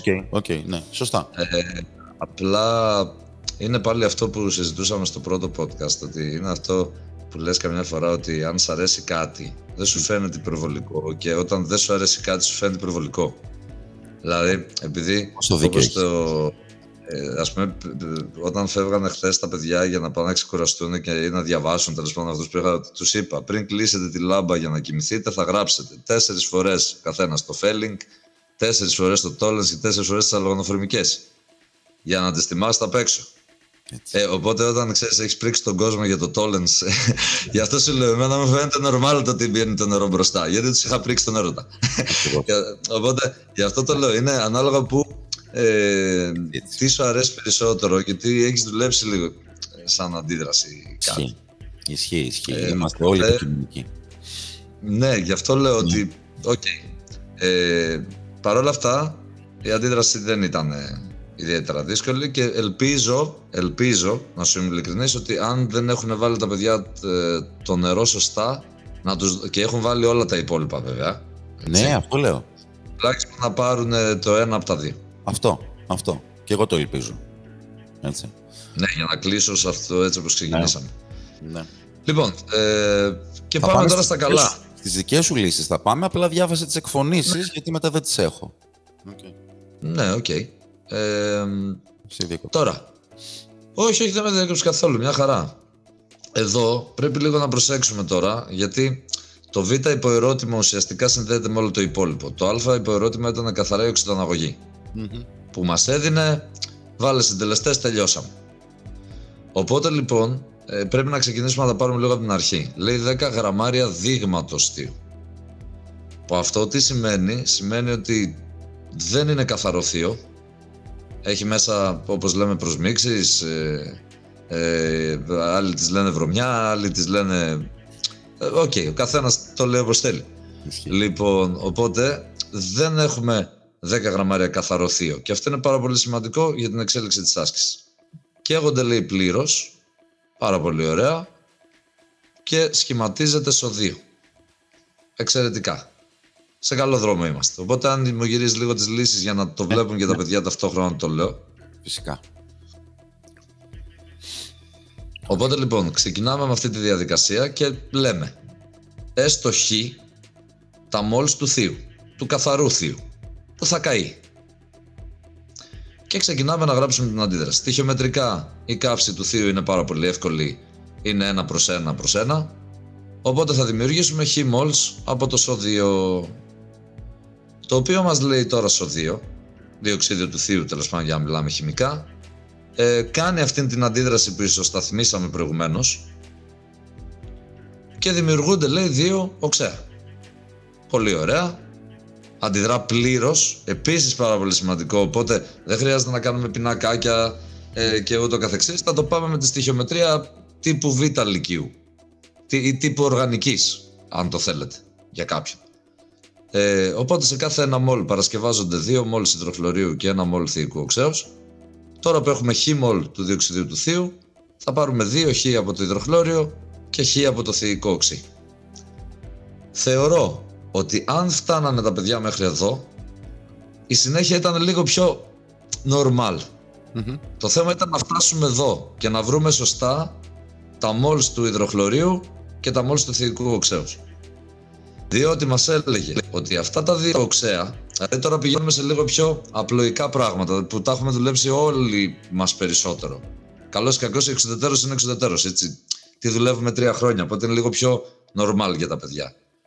Και λέει λοιπόν ότι το υδροχλώριο και το θεϊκό οξύ εξουδετερώνονται πλήρως με μια συγκεκριμένη ποσότητα υδροξιδίου του νατρίου, με ένα διάλειμμα συγκεκριμένο, το οποίο ήταν 2 λίτρα και 0,5 μολάριτι. Βρίσκουμε λοιπόν τα μόλς της βάσης μας, του υδροξιδίου του νατρίου, το οποίο όμως υδροξίδιο του νατρίου σε πόσες αντιδράσεις εξουδετερώς θα συμμετέχει, και με το υδροχλώριο αλλά και με το θεϊκό οξύ. Οπότε αυτό το 1 μόλ του υδροξιδίου του νατρίου θα σπάσει σε 2 αντιδράσεις, ένα ω1 και ένα ω2. Και αυτό το ονόμασα εγώ εκεί δίπλα για να με διευκολύνει μετά, για να μην κάνω μπρος πίσω, την ονόμασα σχέση νούμερο 1. Παίρνουμε την πρώτη εξουδετερώση, υδροχλώριο και υδροξίδιο του νατρίου, προφανώς χλωριούχο νάτριο και νερό, η αντίδραση είναι 1/1. Τώρα που έχω λοιπόν 2 χ μόλις υδροχλωρίου, που τα βρήκαμε από πάνω, προφανώς θα εξουδετερωθούν με ένα ω1, το οποίο είναι 2 χ.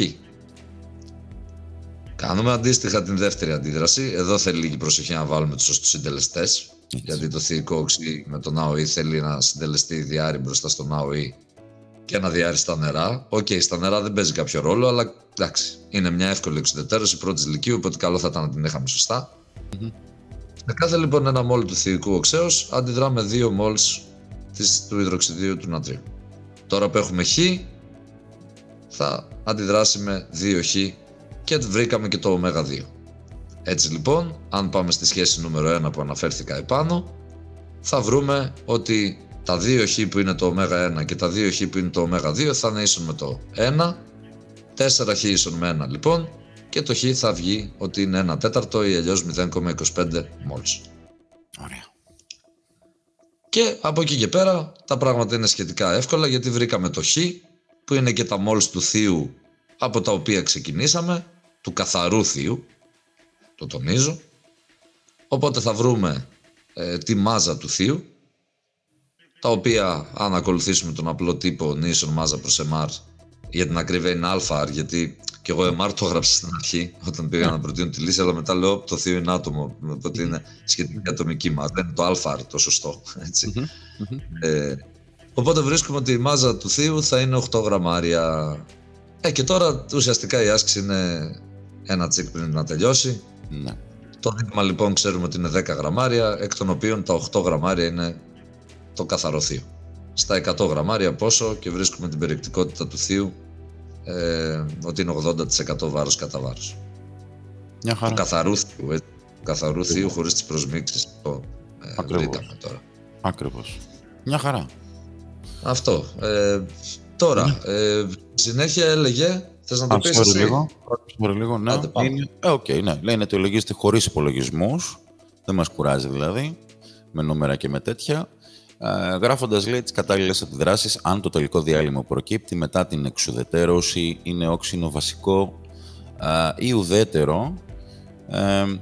Ωραία. Το τελικό διάλειμμα τώρα πάω με τις δικές μου τις λύσεις, έτσι. Ό,τι θες. Εντάξει, απλά που έχω εδώ τα λογάκια γι' αυτό. Στο διάλειμμα που προκύπτει έχουμε, παιδιά, το χλωριούχο νάτριο και το θεϊκό νάτριο, προφανώς, από τη στιγμή που είχαν λάβει χώρα πλήρες εξουδετερώσεις. Επομένως, ασχολούμαι πρώτα με το άλας, το χλωριούχο νάτριο, και αποδεικνύω γιατί αυτό το άλας είναι ουδέτερο. Έτσι, προκύπτουν τα κατιόντα νατρίου, ανιόντα χλωρίου, Και εδώ το κατιόν νατρίου προέρχεται από την ισχυρή βάση υδροξίδιο του νατρίου, άρα δεν ιοντίζεται. Και το ανιόν χλωρίου είναι συζυγής βάση του ισχυρού οξέως υδροχλώριου, άρα ούτε αυτό ιοντίζεται, δηλαδή δεν έχει καμία συνεισφορά στην δημιουργία έξτρα οξονίων ή υδροξυλίων. Ενώ το θεϊκό νάτριο, εδώ πάρε πάλι προσοχή, θα μπορούσε κάποιος να ξεχάσει το διάρρη αυτό, έτσι. 2 νάτρια πάλι και τα θεϊκά ανιόντα, για τα νάτρια μίλησα, και απλά το θεϊκό ανιόν είναι η συζυγής βάση του όξινου θεϊκού ανιόντος, το οποίο είναι ένα ασθενές οξύ. Και δεν προχωράω παραπέρα προφανώς, γιατί ξέρω ότι το θεϊκό οξύ στο πρώτο στάδιο ιοντισμού είναι ισχυρό. Άρα ιοντίζεται μερικώς παράγοντας υδροξύλια. Και εδώ για να αιτιολογήσω ότι το διάλειμμα είναι βασικό, τα υδροξύλια λέω ότι είναι περισσότερα από τα οξόνια. Ένα αστεράκι εδώ, δεν μου λες, θα μπορούσε κάποιος να με ρωτήσει εδώ τα οξόνια που τα βρήκες. Έπρεπε να μιλήσω για νερό. Ερώτηση. Τη γνώμη σου. Τώρα, τη γνώμη σου, γιατί για να δω εσύ πώς το πήγες.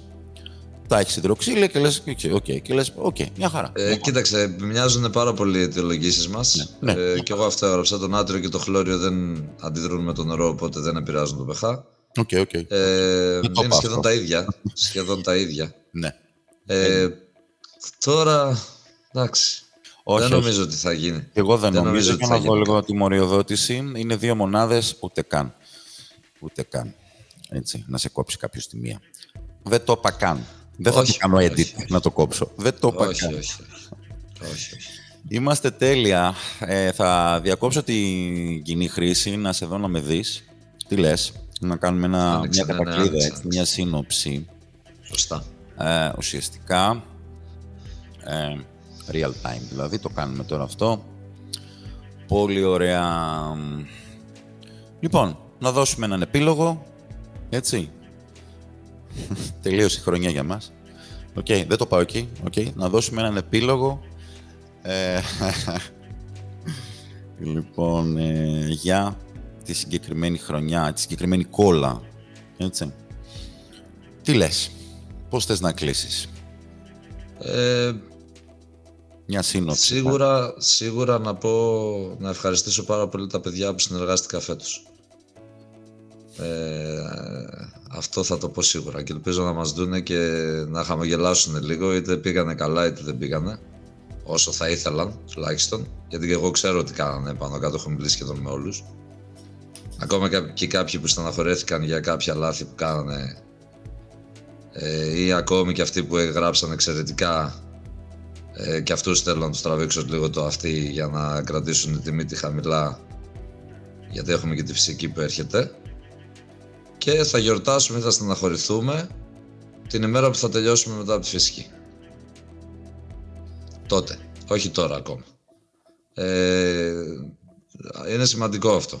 Ιδίως τα παιδιά, εντάξει, τώρα τα παιδιά που δεν έχουν γράψει πάρα πολύ καλά έχουν μεγάλο κίνητρο να πάρουν το αίμα τους πίσω. Οπότε θέλω να πιστεύω ότι θα προετοιμαστούν δυνατά για να πάνε. Το λέω και για αυτούς που γράψανε. Αυτό που λέω τώρα προς το τέλος, αυτούς που γράψανε καλά.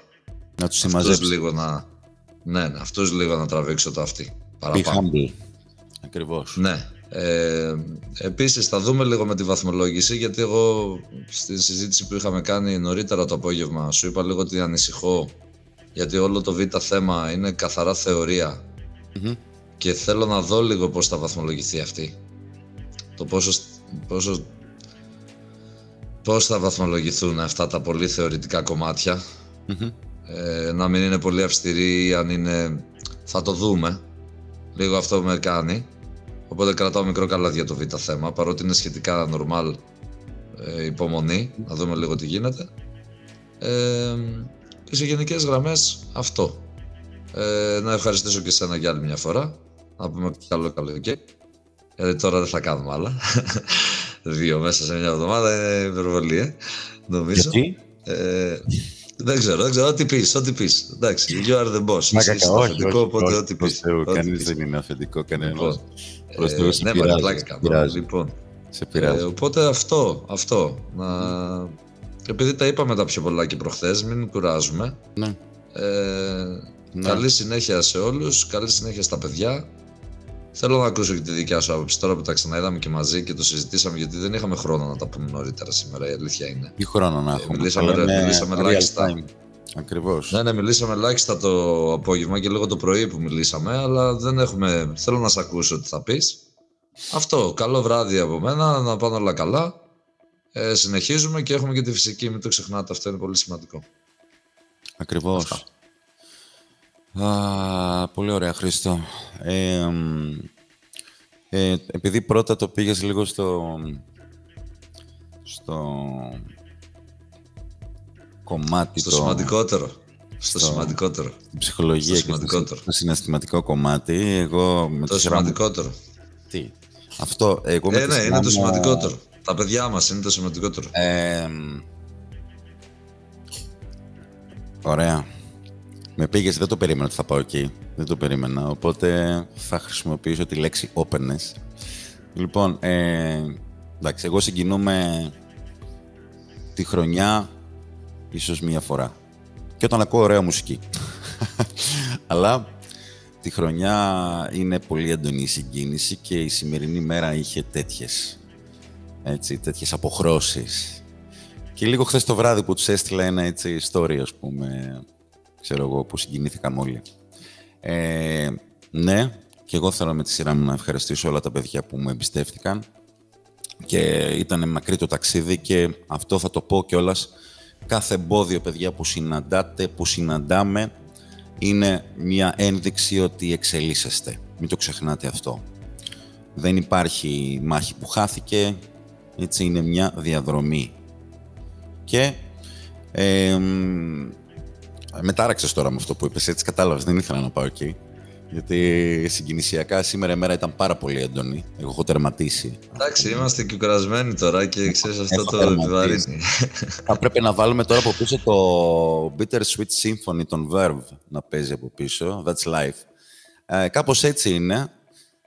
Λοιπόν, να ευχηθώ στα παιδιά καλή συνέχεια, καλή δύναμη, να μην το βάζουν κάτω και αυτοί που πιστεύουν, γιατί μπορεί να πιστεύουν ότι δεν τα πήγανε καλά. Το μόνο comment που θα κάνω είναι ότι νομίζω φέτος, Χρήστο μου, δεν θα έχουμε αυτό το χαμόγελο στους βαθμούς, δηλαδή με την έννοια, αυτοί που γράψαν άριστα, κουνάς κεφάλι τώρα εσύ. Νομίζω θα έχουμε και μεσαίους βαθμούς. Συμφωνώ αρκετά. Θέλω να πιστεύω ότι δεν θα έχουμε τόσο χαμηλά πραγματάκια όσο άλλα χρόνια. Αυτό. Νομίζω δεν το ήθελε και η Επιτροπή, έτσι.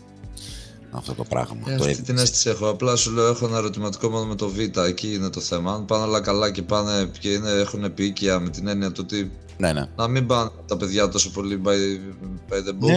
Ναι, το ακούω. Αν εκεί είναι λίγο πιο ηρεμοί και δεν πούνε δεν έγραψα ακριβώς αυτό, ξέρω κι εγώ κτλ. Άμα το πάνε λίγο ήρεμα με το χημικό τρόπο, με την κατανόηση των παιδιών κτλ., πιστεύω ότι θα πάνε όλα καλά. Αυτό.